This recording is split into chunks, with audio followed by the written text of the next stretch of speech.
सारी प्रशंसा अल्लाह के लिए है, जिसने हमें बनाया, जो हमारे दिलों को जानता है, हमारे डर को, हमारे मौन आंसुओं को। शांति और आशीर्वाद हो पैगंबर मोहम्मद सल्लल्लाहु अलैहि वसल्लम पर, जिन्होंने हमें दिखाया कि उद्देश्य, धैर्य और अल्लाह पर भरोसे के साथ कैसे जीना है। मेरे प्यारे भाइयों और बहनों, अस्सलामु अलैकुम व रहमतुल्लाहि व बरकातुहू। मैं एक ऐसे प्रश्न से शुरुआत करता हूँ जो कई दिल चुपचाप पूछ रहे हैं। क्या विवाह हमारे जीवन का अंतिम लक्ष्य है? यह कोई छोटा प्रश्न नहीं है, यह एक भारी प्रश्न है। भावनात्मक प्रश्न, वास्तविक प्रश्न, विशेष रूप से आज, जहाँ भी देखें, सोशल मीडिया, रिश्तेदार, समाज, वहाँ दबाव है। आप कब शादी कर रहे हैं? आप बड़े हो रहे हैं और धीरे धीरे बिना समझे विवाह जीवन का एक हिस्सा नहीं, बल्कि जीवन का उद्देश्य बन जाता है। हमें क्यों इस समय को क्यों बनाया गया? इससे पहले कि हम विवाह के बारे में बात करें, आइए सबसे मौलिक प्रश्न पर वापस जाएं। अल्लाह ने हमें क्यों बनाया?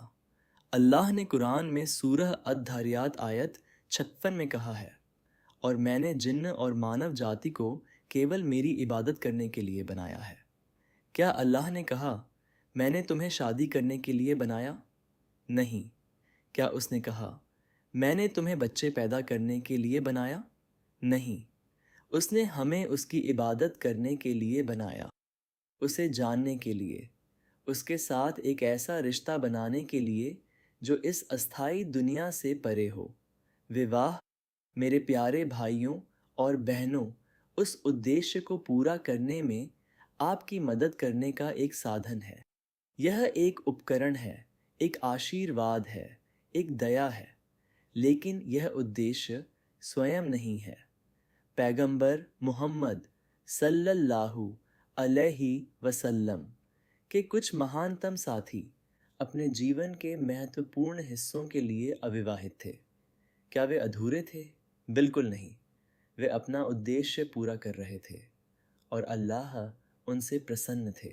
निराशा का खतरा। अब मुझे कुछ ऐसा संबोधित करने दें जो मुझे गहराई से चिंतित करता है। मैंने बहुत से लोगों को देखा है, और शायद आप किसी को जानते हैं, या शायद यह आप हैं, जो शादी करने के लिए इतने बेताब हैं कि वे हर लाल झंडे को नज़रअंदाज कर देते हैं। वे चेतावनी के संकेत देखते हैं, लेकिन वे सोचते हैं, कम से कम मैं शादीशुदा हो जाऊंगा, कम से कम मैं अब अकेला नहीं रहूंगा। और फिर क्या होता है? 6 महीने बाद, 1 साल बाद, वे दुख में जी रहे हैं। भावनात्मक दुर्व्यवहार शुरू होता है, वित्तीय हेर फेर शुरू होता है, असंगति असहनीय हो जाती है, और अब वे सोच रहे हैं, सुबहान अल्लाह, मैं तब खुश था जब मैं अकेला था। मेरी बात ध्यान से सुने, एक बुरी शादी कोई शादी न होने से बदतर है। पैगंबर मोहम्मद सल्लल्लाहु अलैहि वसल्लम ने कहा, यदि तुम्हारे पास कोई ऐसा व्यक्ति आता है जिसकी धार्मिक प्रतिबद्धता और चरित्र से तुम संतुष्ट हो, तो अपनी बेटी या अपनी देखरेख में महिला रिश्तेदार का उससे विवाह करो, क्योंकि यदि तुम ऐसा नहीं करते हो तो पृथ्वी पर फितना, कलह और व्यापक भ्रष्टाचार होगा। ध्यान दें कि उन्होंने क्या जोर दिया। दीन और चरित्र। मुख्य कारक के रूप में धन नहीं, रूप नहीं, सामाजिक स्थिति नहीं। किसी से शादी न करें यह उम्मीद करते हुए कि वे बदल जाएंगे। किसी से शादी न करें क्योंकि आपकी जैविक घड़ी टिक रही है। किसी से शादी न करें क्योंकि आपके सभी दोस्त शादी कर रहे हैं और आप पीछे रह गए हैं। एक बुरा जीवन साथी आपकी मानसिक शांति को नष्ट कर सकता है, आपके ईमान को हिला सकता है, आपके आत्मविश्वास को तोड़ सकता है, आपके घर को तनाव का स्थान बना सकता है। और फिर आप कहते हैं, या अल्लाह, काश मैं इंतज़ार करता। तो समझें, एक विलंबित अच्छी शादी एक जल्दबाजी में की गई गलत शादी से बेहतर है। अभी धैर्य वर्षों के पछतावे से आपको बचा सकता है। जब आप इंतज़ार कर रहे हों, उत्पादक मार्ग मेरी प्यारी बहन, मेरे प्यारे भाई, जब आप इंतज़ार कर रहे हों, अपना जीवन रोकें नहीं। बैठकर न सोचें, मैं शादी के बाद जीना शुरू करूँगा। नहीं, अभी जीना शुरू करें। तो शादी के इंतज़ार में आपको क्या करना चाहिए? क्या आपको बस दुआ करते हुए और प्रस्तावों को स्क्रॉल करते हुए बैठना चाहिए? नहीं, यह प्रतीक्षा अवधि, यह बर्बाद समय नहीं है। यह तैयारी का समय है, यह निवेश का समय है।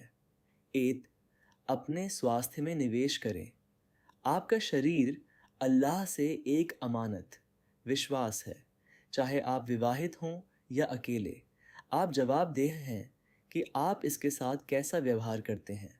व्यायाम शुरू करें, अच्छा खाएं, अपने मानसिक स्वास्थ्य का ख्याल रखें। यदि आपको ज़रूरत हो तो किसी चिकित्सक से मिलें, इसमें कोई शर्म नहीं है। जब आप शादी करते हैं तो आप कोई ऐसे व्यक्ति बनना चाहते हैं जो एक सक्रिय जीवन साथी हो सकता है, एक ऊर्जावान माता पिता, कोई ऐसा व्यक्ति जो अपनी जिम्मेदारियों को पूरा कर सकता है। लेकिन उससे भी अधिक, आप शक्ति और जीवन शक्ति के साथ अल्लाह की इबादत करना चाहते हैं। पैगंबर मोहम्मद सल्लल्लाहु अलैहि वसल्लम ने कहा, मजबूत मोमिन कमज़ोर मोमिन से बेहतर और अल्लाह को अधिक प्रिय है, हालांकि दोनों अच्छे हैं। 2. अपने वित्त में निवेश करें। मैं इस पर पर्याप्त जोर नहीं दे सकता। अपने वित्त को व्यवस्थित करें। चाहे आप भाई हों या बहन, वित्तीय साक्षरता महत्वपूर्ण है। बजट बनाना सीखें, पैसे बचाएं, कर्ज से बचें, एक आपातकालीन निधि बनाएं, बुद्धिमानी से निवेश करें। भाइयों, विवाह में आपकी वित्तीय जिम्मेदारियां होंगी, अभी से तैयारी शुरू करें। खाली जेबों और बड़े सपनों के साथ शादी में न जाएं, लेकिन कोई योजना नहीं। बहनों, वित्तीय स्वतंत्रता और ज्ञान सभी को लाभ पहुंचाता है। भले ही आपका भविष्य का पति सब कुछ प्रदान करे, पैसे का प्रबंधन करना, योगदान करना, संसाधनों के साथ बुद्धिमान होना, ये अमूल्य कौशल हैं। और यहाँ कुछ सुंदर है। जब आप आर्थिक रूप से स्थिर होते हैं तो आप ताकत की स्थिति से निर्णय लेते हैं, निराशा से नहीं। आप संगतता और चरित्र के आधार पर जीवन साथी चुन सकते हैं, न कि केवल वित्तीय सुरक्षा के आधार पर। 3. अपने दीन में निवेश करें। यह सबसे महत्वपूर्ण निवेश है। अल्लाह के साथ अपने रिश्ते को मजबूत करें। अपनी 5 दैनिक नमाज समय पर पढ़ें, नियमित रूप से कुरान पढ़ें, ज्ञान प्राप्त करें, अपने चरित्र पर काम करें, अपने धैर्य, अपनी दयालुता, अपनी ईमानदारी, अपनी उदारता पर। क्यों? क्योंकि अल्लाह के साथ आपके रिश्ते की गुणवत्ता सीधे आपकी शादी की गुणवत्ता को प्रभावित करेगी। यदि आप अपने साथ धैर्यवान नहीं हो सकते हैं तो आप जीवन साथी के साथ कैसे धैर्यवान होंगे? यदि आप अकेले होने पर अपने गुस्से को नियंत्रित नहीं कर सकते हैं तो शादी के बाद आप इसे कैसे नियंत्रित करेंगे? यदि आप अभी अपने समय और संसाधनों के साथ उदार नहीं हैं तो क्या शादी आपको अचानक उदार बना देगी? यदि मैं कभी शादी न करूं तो आइए सीधे डर को संबोधित करें। यदि ये कभी नहीं होता है तो क्या इसका मतलब है कि आपका जीवन अधूरा है? नहीं। कुछ महानतम लोगों ने अविवाहित जीवन जिया। उनका मूल्य विवाह में नहीं था, उनका मूल्य अल्लाह के साथ उनके संबंध और उनके प्रभाव में था। आपका मूल्य आपकी शादी या आपके साथ के जीवन साथी से परिभाषित नहीं होता है। आपका मूल्य आपके निर्माता के साथ आपके रिश्ते से परिभाषित होता है। ऐसे लोग हैं जो विवाहित और दुखी हैं, ऐसे लोग हैं जो अकेले और संपन्न हैं, और इसके विपरीत भी। अल्लाह की हम में से प्रत्येक के लिए एक योजना है जो अद्वितीय, सुंदर और परिपूर्ण है, भले ही हम इसे नहीं देख सकें। इस्लामी इतिहास में कुछ सबसे प्रभावशाली लोग अविवाहित थे। या जीवन में देर से विवाहित हुए थे, उन्होंने अपने एकल वर्षों को बर्बाद नहीं किया। उन्होंने उनका उपयोग अपने समुदायों में योगदान करने, व्यक्तिगत रूप से बढ़ने, अल्लाह के दीन की सेवा करने के लिए किया। यदि अल्लाह ने इस जीवन में आपके लिए विवाह निर्धारित नहीं किया है, तो इसका मतलब यह नहीं है कि आप कम हैं। इसका मतलब यह नहीं है कि आपको दंडित किया जा रहा है। इसका मतलब यह हो सकता है कि अल्लाह ने आपको एक अलग मार्ग के लिए चुना है, एक अद्वितीय उद्देश्य जिसके लिए एकलता द्वारा प्रदान किए गए ध्यान और स्वतंत्रता की आवश्यकता है। उसकी योजना पर भरोसा करें। यह आप अपने लिए कल्पना कर सकते हैं, उससे बेहतर है। यदि अल्लाह आपके लिए शादी चाहता है, यह आएगी। यदि वह नहीं चाहता, तो वह आपको कुछ और देगा जो आपको संतुष्ट करेगा, क्योंकि अल्लाह अल हकीम सबसे बुद्धिमान है। एक धर्मी जीवन साथी के लिए दुआ। अब मुझे पता है कि आप व्यावहारिक सलाह चाहते हैं। ठीक है, लेकिन मुझे एक अच्छे जीवन साथी के लिए क्या दुआ करनी चाहिए? सबसे पहले समझें कि दुआ कोई शॉपिंग लिस्ट नहीं है जहां आप अल्लाह के साथ अपना ऑर्डर देते हैं और तत्काल डिलीवरी की उम्मीद करते हैं। दुआ आपके निर्माता के साथ बातचीत है। यह एक रिश्ता बनाना है। लेकिन हाँ, यहाँ कुछ सुंदर दुआएं हैं। एत सूरह अल फुरकान आयत 74 से दुआ। रब्बना हब लना मिन अजवाजिना व जुर्रियातिना कुर्रत अयुनिम व जलना लिल मुत्तकीना इमामा। हे हमारे रब, हमें हमारे जीवन साथी और संतान से आंखों की ठंडक प्रदान करें और हमें धर्मियों के लिए एक उदाहरण बनाएं। 2. एक सामान्य दुआ। हे अल्लाह, मैं तुमसे एक धर्मी जीवन साथी मांगता हूँ जो मुझे तुम्हारे करीब लाने में मेरी मदद करेगा, जो मेरी आंखों के लिए ठंडक होगा और जो इस जीवन और अगले को मेरे लिए आसान बनाएगा। हे अल्लाह, मुझे ऐसे जीवन साथी से बचाएं जो मेरे दीन, मेरे स्वास्थ्य या मेरी भलाई को नुकसान पहुंचाएगा।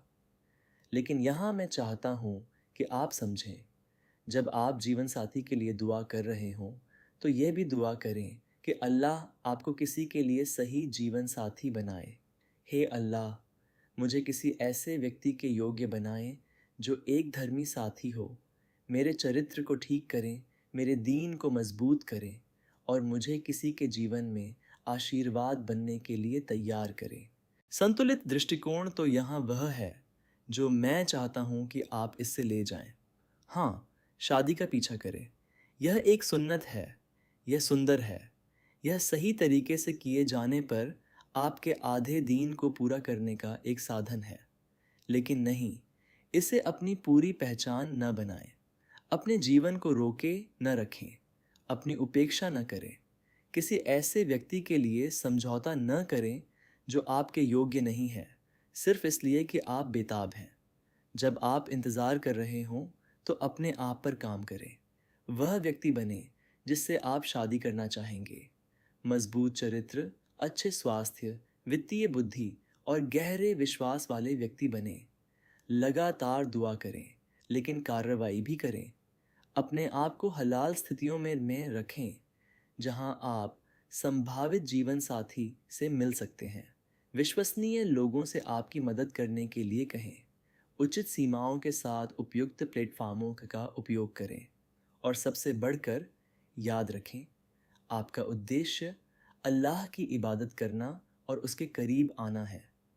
शादी उस यात्रा का हिस्सा हो सकती है या नहीं भी हो सकती है। किसी भी तरह से आप एक परिपूर्ण, सार्थक, उद्देश्य संचालित जीवन जी सकते हैं। समापन, आशा और प्रोत्साहन। मेरे प्यारे भाइयों और बहनों, शादी सुंदर है, यह एक आशीर्वाद है, लेकिन यह जन्नत नहीं है और अकेला होना जहन्नम नहीं है। मैं आपको देखता हूँ, मैं आपकी लालसा देखता हूँ, मैं आपका दर्द देखता हूँ। मैं आपको सोशल मीडिया के माध्यम से स्क्रॉल करते हुए देखता हूँ, सभी की सगाई की घोषणाओं और शादी की तस्वीरों को देखते हुए और सोचते हुए मेरी बारी कब आएगी। लेकिन मैं आपकी क्षमता भी देखता हूँ। मैं देखता हूँ कि यदि आप अभी अपने आप में निवेश करते हैं तो आप कितने अद्भुत जीवन साथी हो सकते हैं। मैं इस धैर्य के माध्यम से आप जो मजबूत मोमिन बन रहे हैं उसे देखता हूँ। मैं उस व्यक्ति को देखता हूँ जिसे अल्लाह आपको बना रहा है। यह प्रतीक्षा अवधि सज़ा नहीं है, यह तैयारी है। तो इसका बुद्धिमानी से उपयोग करें।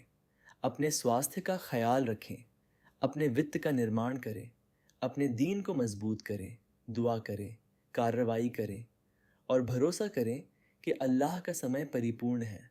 पैगंबर मोहम्मद सल्लल्लाहु अलैहि वसल्लम ने कहा, जो कोई भी आखिरत को अपना लक्ष्य बनाता है, अल्लाह उसके दिल को समृद्ध बनाता है और उसके मामलों को व्यवस्थित करता है और दुनिया उसके पास आती है चाहे वह चाहे या न चाहे।